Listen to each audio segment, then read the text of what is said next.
bienvenue sur notre chaîne. Nous publions des extraits vidéo pour vous aider à choisir celui qui vous plaît. Pour savoir comment télécharger ce livre audio gratuitement, ou un autre de votre choix, n'hésitez pas à cliquer sur les liens en description.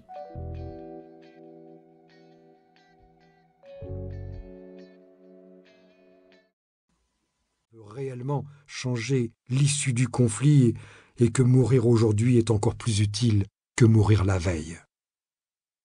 C'est à cette catégorie qu'appartenait le lieutenant d'Aulnay-Pradel. Tout le monde, en parlant de lui, laissait tomber le prénom, la particule, le Aulnay, le tiret, et disait simplement Pradel, on savait que ça le foutait en pétard. On jouait sur du velours parce qu'il mettait un point d'honneur à ne jamais le montrer. Réflexe de classe. Albert ne l'aimait pas. Peut-être parce qu'il était beau. Un type grand, mince, élégant, avec beaucoup de cheveux ondulés d'un brun profond, un nez droit, des lèvres admirablement dessinées et des yeux d'un bleu foncé. Pour Albert, une vraie gueule d'empeigne. Avec ça, l'air toujours en colère. Un gars du genre impatient qui n'avait pas de vitesse de croisière. Il accélérait ou il freinait. Entre les deux, rien. Il avançait avec une épaule en avant, comme s'il voulait pousser les meubles.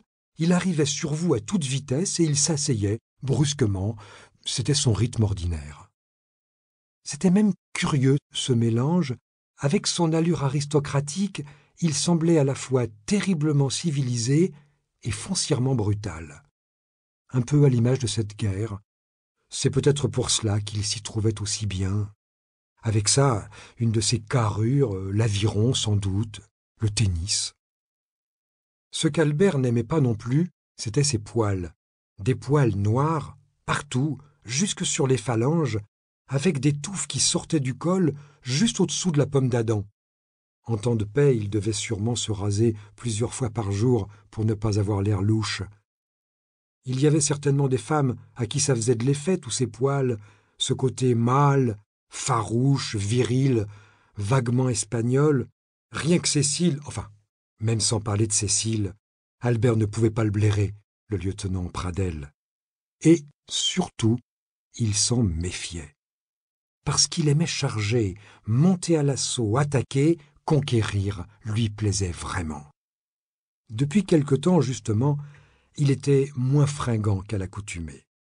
Visiblement, la perspective d'un armistice lui mettait le moral à zéro, le coupait dans son élan patriotique. L'idée de la fin de la guerre, le lieutenant Pradel, ça le tuait. Il montrait des impatiences inquiétantes. Le manque d'entrain de la troupe l'embêtait beaucoup.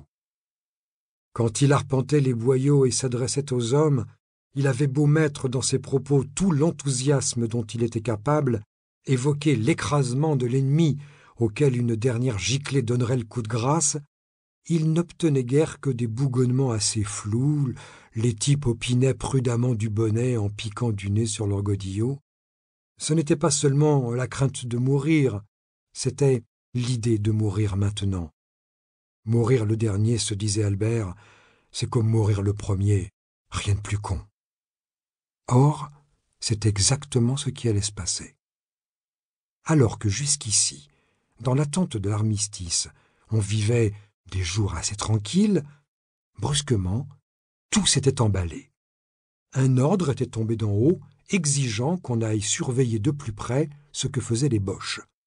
Il n'était pourtant pas nécessaire d'être général pour se rendre compte qu'ils faisaient comme les Français, qu'ils attendaient la fin. Ça n'empêche, il fallait y aller voir.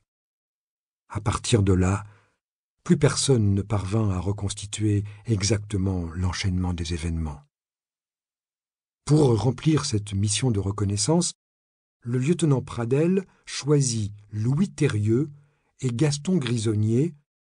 Difficile de dire pourquoi, un jeune et un vieux, peut-être l'alliance de la vigueur et de l'expérience, en tout cas, des qualités inutiles parce que tous deux survécurent moins d'une demi-heure à leur désignation.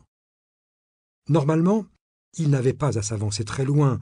Il devait longer une ligne nord-est, sur quoi 200 mètres, donner quelques coups de cisaille, ramper ensuite jusqu'à la seconde rangée de barbelés, jeter un œil, et sont revenir en disant que tout allait bien, vu qu'on était certain qu'il n'y avait rien à voir.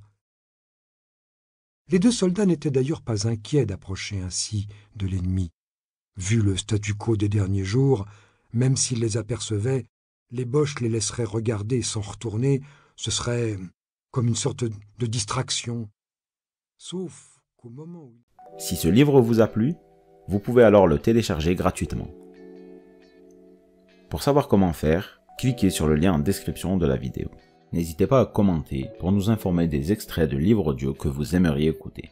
Pensez à liker et à vous abonner pour ne rater aucune vidéo.